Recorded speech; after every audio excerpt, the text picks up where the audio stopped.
कागलमधील युवा शक्तीच्या कार्यकर्त्यांनी आपल्या मनातील रोष व्यक्त करत खासदार धनंजय महाडिक यांच्यासमोर आपल्या व्यथा व्यक्त केल्या। यावेळी कागल विधानसभा मतदारसंघात पालकमंत्री हसन मुश्रीफ अथवा समरजितसिंह घाटगे यापैकी दोघांनीही कार्यकर्त्यांचा कधीही सन्मान किंवा आदर केला नसल्याचे सांगितले।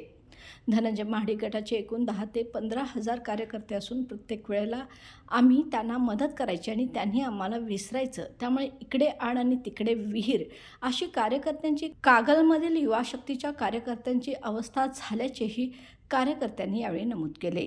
यावेळी किंगमेकर हे मुन्ना महाडिकच असून जिल्ह्याचे राजकारण मुन्ना महाडिक यांनीच हातात घ्यायला पाहिजे असा सल्लाही कार्यकर्त्यांनी यावेळी दिला।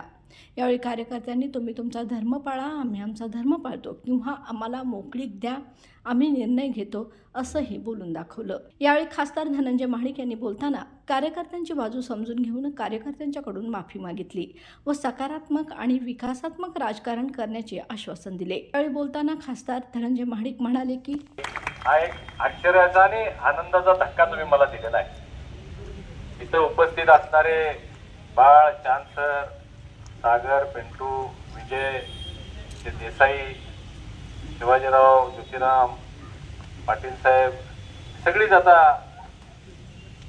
मोठ्या संख्येनं, शेकडोच्या संख्येनं तुम्ही आलाय। कसा आलाय काय अजून मी चौकशी केली नाही, कारण मी अचानक आलो, मला आलाय म्हणून समजलं म्हणून मी आलो। बऱ्याच गाड्या करून आलेला दिसताय तुम्ही। आणि या आतापर्यंत तोडकं मोडकं सगळ्यांनी बोलून तुमच्या काय भावना आहेत त्या मला आता कळालेत। शेवटी बाळनं जो मास्टर स्ट्रोक दिला की रात्री 12 पर्यंत आम्हाला निरोप द्या, आम्ही सकाळी काय करायचं करतो, आपल्याला असं काही करता येणार नाही।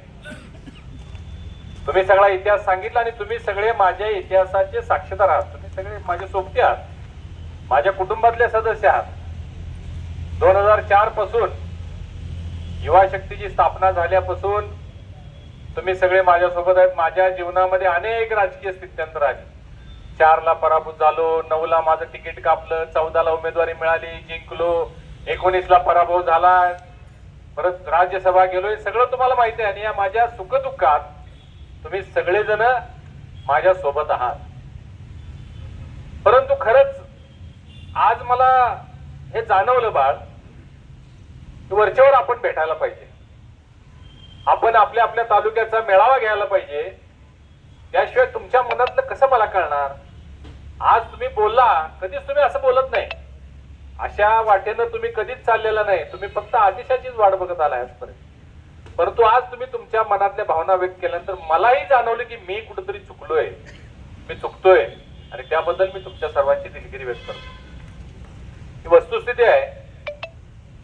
2014 ला खासदार झाल्यानंतर आपण कागल तालुक्याला 8 कोटी रुपये निधी दिला, तुम्ही आठवण करून दिली मला, आणि माझ्या त्या 5 वर्षातला सगळ्यात जास्त निधी मी कागललाच दिला होता। आणि हेही वस्तुस्थिती आहे की एकाही शुभारंभाला, भूमिपूजनाला मला बोलवलं नाही, कुठल्याही बोर्डवर माझा निधी असताना सुद्धा नाव नाही, आणि काम देण्याचं ते म्हणजे ते तर सगळं वेगळंच होता विषय, असं इतर ठिकाणी कुठं नव्हतं। परंतु मी माझे संस्कार, माझी शिकवण, आई वडिलांनी दिलेली शिदोरी हे घेऊन मी चालणारा युवक आहे। ज्या पक्षामध्ये मी होतो, ते आपले नेते होते, ते सांगतील त्या पद्धतीनंच आपण चालायचं या भावनेतून मी होतो। कारण त्यांनी आपल्याला 14 ला निवडणूक मध्ये मदत केलेली होती, पवार साहेबांनी मदत केलेली होती, मुश्रीफ साहेबांनी मदत केलेली होती, त्यामुळे त्यांचा कुठेही अवमान व्हावा असं कधी माझ्या मनात एवढं सुद्धा कधी किंचित सुद्धा आलं नाही। आणि जरी कामांना, विकास कामांना बोलवलं नसलं तरी आपण आपली भूमिका, त्या मतदारसंघामधल्या दिलेल्या लोकांनी मतं, याला आपण 8 करोड रुपये देऊन न्याय दिला, एवढंच माझ्या मनामध्ये होतं। कधी मान अपमान वाटला नाही की बोलवलं नाही, ठीक आहे, साहेबांची अडचण असेल, कार्यकर्ते काहीतरी बोलत असतील, कार्यकर्त्यांची अडचण असेल, असंच समजून आपण त्याच्याकडे कधी लक्ष दिलं नाही, किंबहुना दुर्लक्ष केलं, पण वाईट वाटलं नाही कधी। आज तुम्ही बोलल्यानंतर त्याची जाणीव मात्र निश्चित झालेली आहे। 19 ला काय झालं हे तुम्हाला सगळ्यांनाच माहिती आहे, त्याच्या आता बोलण्याची आवश्यकता नाही, कारण राजकारणात आता निवडणुकीच्या तोंडावर फार जपून बोलायला, आणि मगाशी कोणतरी चुकून काहीतरी बोललंय ते आता कुठेतरी येऊ नये मीडियाला, अशी माझी विनंती आहे। राष्ट्रवादीचा उल्लेख तुम्ही केला, आता राष्ट्रवादी आपल्या सोबत आली हे वरून आदेश झालेला आहे आणि आपण शंका कुशंका कुठली मनामध्ये घ्यायची नाही. वरून आदेश आहे, महायुती म्हणून जायचं, भाजपा शिवसेना राष्ट्रवादी म्हणून जायचं, आपल्याला तसंच पुढे जायचं आहे. यामध्ये कुठलाही मनात दुसरा विचार आणू नका किंवा बाहेर बोलूही नका. आपल्या घरामध्ये सुद्धा असं बोलू नका की असं का झालं, याच्यामुळे काय झालेलं नाही. LLP IT कोल्हापूर ISO 9001:2015 नामांकित quality management system USA, UK, UAE आणि ऑस्ट्रेलिया या देशांसोबत आता कोल्हापुरातूनच मिळणार आहे काम करण्याची संधी. कोटियन IT कंपनी तुमच्यासाठी घेऊन येत आहे ही अनोखी संधी.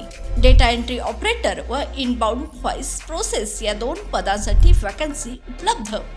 डे अँड नाईट या 2 शिफ्टमध्ये काम करण्याची संधी, शिवाय आकर्षक सॅलरी देखील. प्रथम येणाऱ्यास प्राधान्य तसेच स्पॉट ऑफर लेटर. तर आजच भेट द्या Kotian info technology LLP IT कंपनीला आणि तुमचा जॉब आजच निश्चित करा. अधिक माहितीसाठी संपर्क www.kotiyaninfotech.com. मातोश्री प्लाझा, फिनस कॉर्नर, 2nd फ्लोअर, कोल्हापूर. 8956911086.